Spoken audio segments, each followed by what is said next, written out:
Hello everybody and welcome back to my channel. I'm so happy that you wanted to join me today because today we're going to talk about green bashing, all its little companions and how to deal with those social situations. If you don't know what green bashing is, fear not, because until recently neither did I. I realized somebody was saying in a comment section of mine that there was a lot of green bashing going on, and I looked it up because if you don't know a word, always look it up and learn something. Education. So green bashing is when you take a large scale problematic like world hunger, which is a global catastrophe sort of scale, and you pit it against a smaller initiative or a smaller effort, and that way discredits the smaller effort for not being as grave and important as the big effort. I will give you examples of green bashing that I've experienced, and then I will give you some advice on how to deal with those sort of situations. Let's go. So the most frequent one, and one that I believe that many people before me have had to deal with, is when you tell people that you are vegan, or people find out that you're vegan and their response is, so you care more about animals than world hunger. This is something that I've heard so many times, unfortunately, and it's difficult because people saying this to your face did not necessarily want a large speech on how we could actually feed the entire world population if we didn't have animal agriculture with all the extra space and all the extra farms. It's not necessarily people that would want to know that the high suicide rate amongst workers is slaughterhouse workers and butchers, so that way veganism is also extremely a humanitarian issue, and there is some benefits for humans in having a planet overall. But people saying this to you is not necessarily someone who wants to hear all of this. So instead, either one or two things happens for me. Either I start the speech and they zone out, or just tell me I'm preaching, or I just smile and say no, and then that's the end of the conversation. So the reason why this construction of argumentation happens all the time is because it's born out of a defensive perspective. So whenever people feel threatened or in some way defensive against your ways, it's easier to discredit it rather than actually reflecting upon it. I have not yet met people who knew what veganism entirely was and how bad the animal agriculture is for our planet that would say this sort of thing. So yeah. On the other hand, because there's always different sides to stories. Before I was vegan, and if you didn't know, I am quite a newborn vegan. I became vegan last year, and before that I was vegetarian for a solid 9 months. But I started my YouTube channel way before that, 3 years ago I think, where I just talked about zero waste. I just talked about plastic, because that was my main concern and main interest at this point. And people were not necessarily too kind about the fact that I was not vegan nor vegetarian, and I was discredited a lot for the things that I said because I was not vegan, and I am so happy that I am now, and it resonates so well with me. But the fact that I was met with a lot of hate just pushed me further away from veganism, because all I could see was that people were hating on my person, and there is always a level of defensive attitude towards that, and even I fell victim of that. So I was actually pushed further away from veganism when I was discredited for my efforts, because it never feels very good to be discredited, obviously, and that will just push you further away from a journey that you otherwise maybe would have begun even sooner. And I would have loved to be vegan even sooner, but I was just so defensive all the time, and this was one of the reasons why. So another thing that I hear also in this sort of context is generally this video is just about you say that you're interested in one thing and people come up with a completely different issue, and then you also have to be interested in that, otherwise you're not any good. But the funny thing is about this sort of thing that you will never be criticized this way by people who do more than you. You will always be criticized by people that do less than yourself.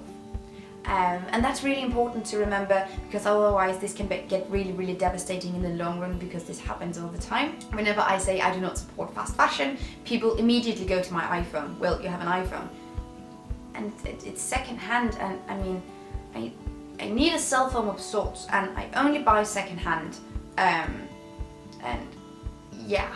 But if you apply this sort of logic to any other situation, that would just mean that no one can care about anything ever, because there will always be a more important issue. That's a really toxic way of looking at people trying to do good, of people trying to change some routines and some habits. It's just, you feel it's a really bad way of introducing or engaging with people who are trying to do something, but it's born out of pure defensiveness. Okay.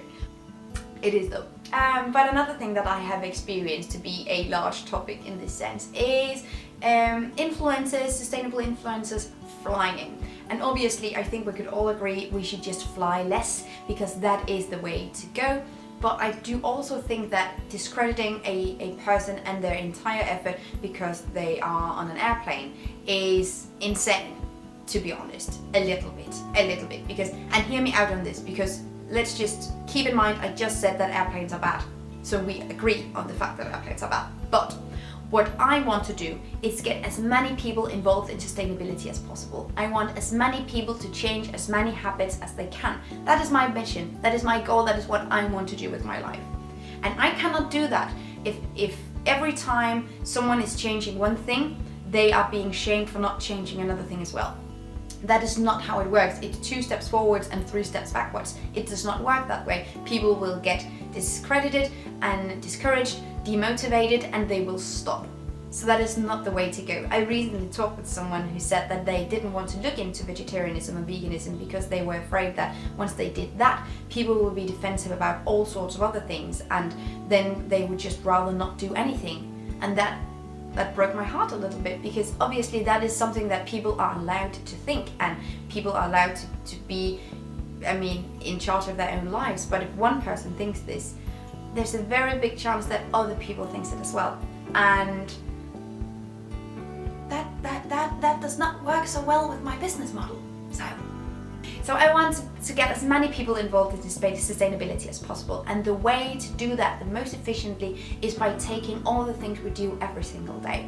Change the things we do every single day, which is why what we eat is so insanely important, because we eat every single day, most of us, luckily. And it's insane when it's not the case, but a whole other thing. The things we do every single day, the way we grocery shop, the clothes we wear, the things we eat, the way we live, these everyday things that always happen, what kind of shampoo you use. Those things are really impactful, because when you scale it up, it's a lot.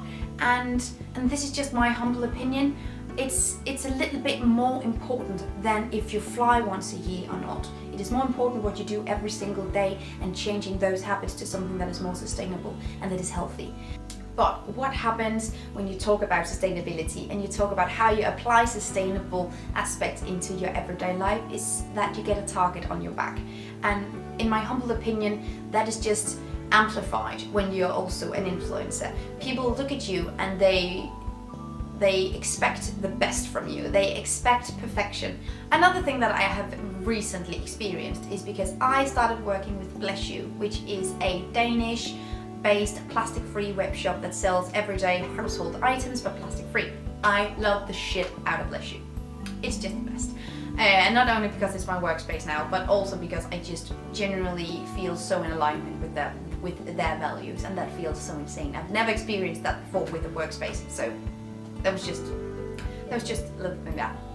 But they have toilet paper that's plastic free from Green Cane, and Green Cane is an Australian brand. And I was asking on Instagram recently if people would be inclined to buy that in Denmark, and a lot of people said that they wouldn't because it's been transported really far away. And I understand that, because that is a huge issue and that is really, really, really, really bad. But, and hear me out on this, the normal toilet paper you use also have been transported very, very far.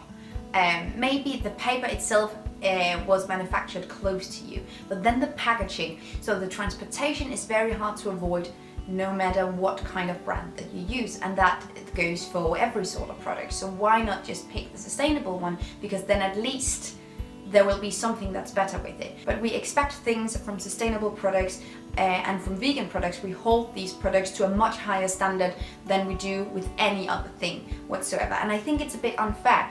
It's the same with vegan food. We hold that to an insane standard, and if it's not, I mean, mind-blowingly amazingly good, we're disappointed. And if a sustainable product is not the most wonderful thing that you have ever experienced in your life, and if it's not perfect in any sort, in every aspect.